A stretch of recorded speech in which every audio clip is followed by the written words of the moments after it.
We got Harry's Barn now. How the hell isn't technically in Harry's Barn? He's actually in Amy's care and Emily's care, actually. We've been swimming him, putting him on the walker. We're going to x-ray his knees this week. If we get a green light, he can start with a little bit of a hybrid: jogging, swimming, walking, walker, training. We'll get him back to the track. He is sharp as a tack in his stall, and he will return to Harry's Barn also at some point. Hunted House. Initial thoughts last night were he was flat, and I didn't like the way he raced. But looking back at his chart lines, his racing schedule from 2 to today, and then how he was raced in that schedule, very foreign, as I called it this morning, a very foreign trip to him, where he's not used to getting away 6 circling a field, especially not in 52 and 4. But I'd like to see him learn. I'd like to see him learn how to do that. So I was actually happy with the trip last night. Locatelli is going to Mohawk this week to train. Harry's happy with him. Looks like money. I know Harry wants to keep racing him, but if he doesn't get in a week from tomorrow, then he's going to the field for 3 weeks. We'll see how... Let's see if money gets in to go on Monday. J.K. Mickey Mantle's out in the field. He's going to come back in a couple of weeks, so we might just swap those horses out. J.K. Victory, I talked extensively at the start of the 4-year-old section. My opening was obviously before he raced. I made a video this morning, sent it out about Hunted House and J.K. Victory. A little brief synopsis. I think the issue with J.K. Victory was simple. The underpinning of what was wrong was, I believe I put a lot of pressure on Harry to have him in to go. We didn't get a chance to school him fast because it was muddy at the schoolers, so he'd only been in 2-1 since his qualifier. When we went to train him again at the track was deep, a little bit of mud, so he didn't get to go a fast mile again. So we were coming into the race not knowing if he could if he could handle the corks that we put on him, because he never wore a cork in his life. He'd come from the East Coast. Probably the first time he ever wore a cork in his life was 2 weeks ago when he arrived here. No, not probably, most definitely. So he's got corks on. He's a little bit short. And again, when we went to do the original vet work on him, the vet said, yeah, I'd like to inject that right hind ankle, but he's got a little rash. Could we wait?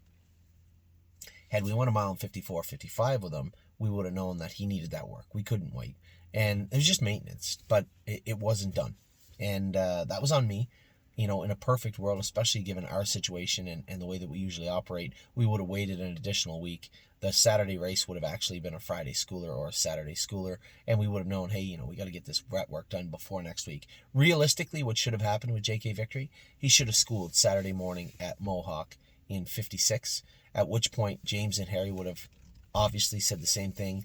This horse isn't perfect. He needs to go back to the vet, get the vet work done. We could have had the vet work done Tuesday for next Saturday, no problem.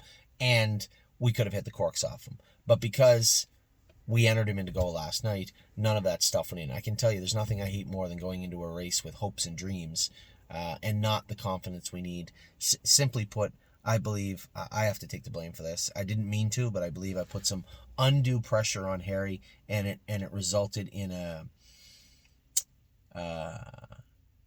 cascade of events that ended up with what was kind of a poor race and a really depressing race for us that paid so much money for him.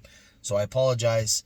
We will have him to the vet. We will have all the kinks worked out of him. And whether he schools this coming week, which I imagine he will, or he races, we'll see. He won't race next week. He'll school before he races again.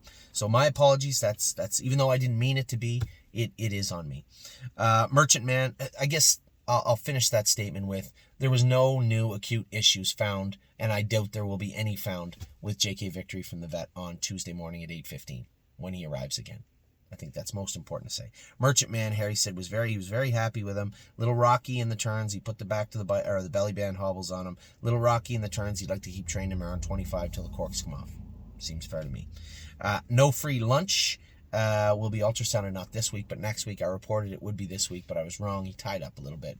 So Harry wants to go easy, really easy with him all week, and then ultrasound him a week after.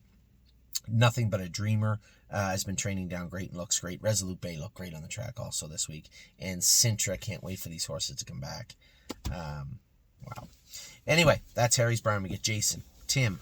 My brother Mark McDonald has HL Blue. We're going to talk about him soon. Megan's got a new horse. We'll talk about the new horse going to Stacy and Brett Miller and more. Be back in just a minute.